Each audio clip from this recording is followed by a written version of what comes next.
Welcome to Race to Win, the sailing podcast where we use 3D replays of actual races to discuss strategies, racing tactics, and more. So we're going to pick up where we left off in the last podcast, which was talking about mainsail twist.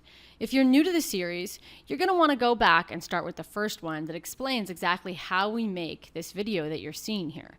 Basically, we've just taken a GoPro and screwed it directly into the mainsail headboard. Then we take that video footage and we sync it with a 3D replay using the RaceQ's GeoVids program to get these really amazing videos that we can analyze all kinds of things. So when we left off, we were talking about mainsail twist. And I just want to finish up by saying there's a really easy way to tell if you have enough twist. When you're in the groove, you're sailing along, you're on one of those long beats, you want to make sure that you're trimmed for the best power and pointing abilities that you can get out of the boat. In most normal conditions, if you have enough twist, when you're looking up at the main, that upper telltale should be braking half of the time. So it will sort of hide behind the main and come back equally 50%. And when it's doing that, you have good power and good pointing ability. Interestingly, even though everybody is obsessed with watching the jib telltales, it's really more important to make sure you have proper twist and to be watching that upper telltale on your main.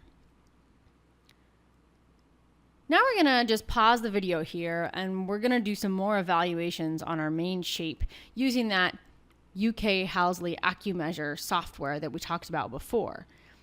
It's free. Here's a link, again, if you've been watching this series.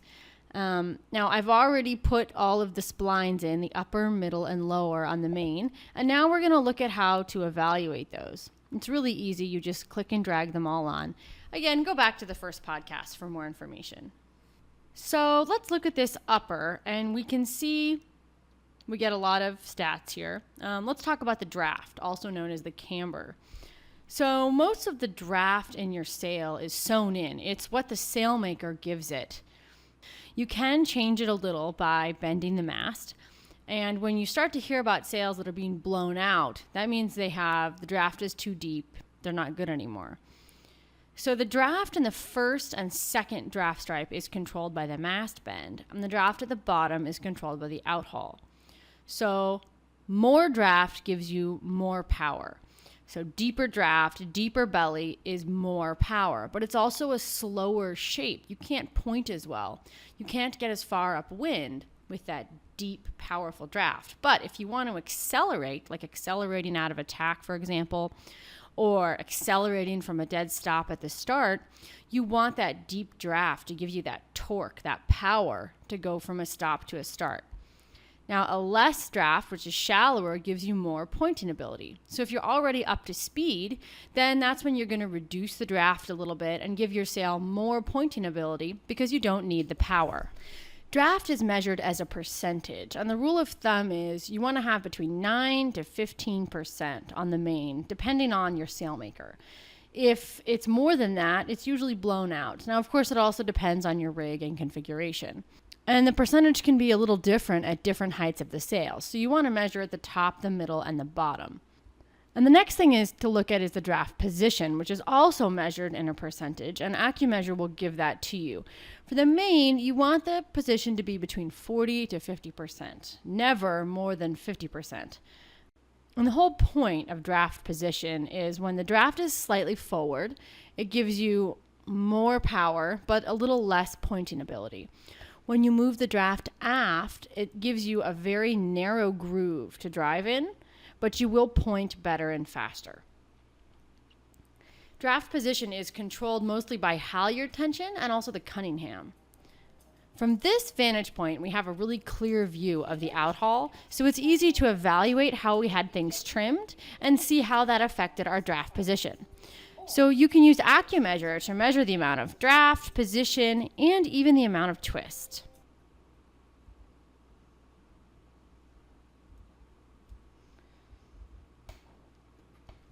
So let's move forward a bit and take a look at the jib. The first thing that's super obvious is the headstay sag. We have a very clear view of how much headstay sag you have. Now that's controlled by the backstay. It's really your powering and depowering tool. If you need more power, slacken the backstay. It really drastically changes the draft and shape of the jib.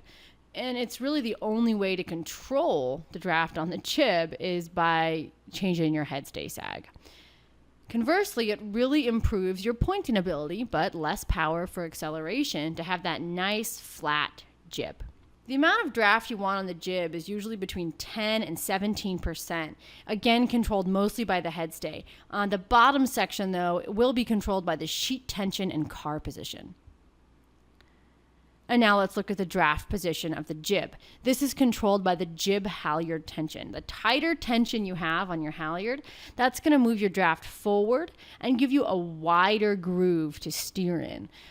For beginning drivers, you are going to want a tight tension to give yourself a little bit more room for error. You'll lose a bit of pointing ability, but overall you're going to go faster because you'll be controlling your boat a little better. And your draft position should be at about 30 to 40% if your jib is cut correctly. Most people know how to fly the jib telltales, so just know that you can see them from the top and again evaluate your trim versus your speed using the GeoVid. And then the last thing you can see from up here is the car position. If you move the car aft, you're going to get more twist by opening up the leech, which is going to give you more acceleration, but a little less pointing ability. And again, you can measure the twist by looking at the leech of the jib against the spreader. Generally, if you move the car forward, you're going to close the leech and take the twist out. Generally, if you move the car forward, you're going to close the leech. By the way, if you don't adjust your sheet tension and just move the car around, you probably won't get the result that you're looking for. You need to look at the twist on the spreader and adjust things accordingly. You might need more or less sheet tension. The point is to see how you were doing at this view from the top and then adjust it to that parameter. Need more twist? Do this. And we'll discuss how this all affects your performance later on.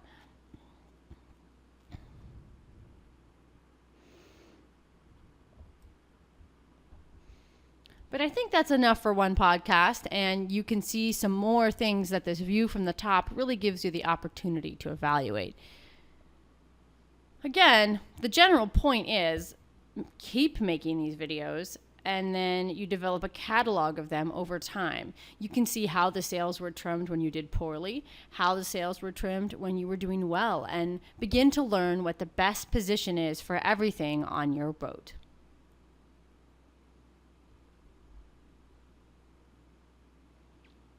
And begin to learn your best trim and begin to learn the trim that works well for you on your boat and your crew in varying conditions. And that's the kind of thing that's really going to help you improve at the higher levels of sailing. That's all for today. See you next time.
If you enjoyed this podcast, you can find more on our website, www.racecues.com/podcast, or search for Race Cues on iTunes and click subscribe.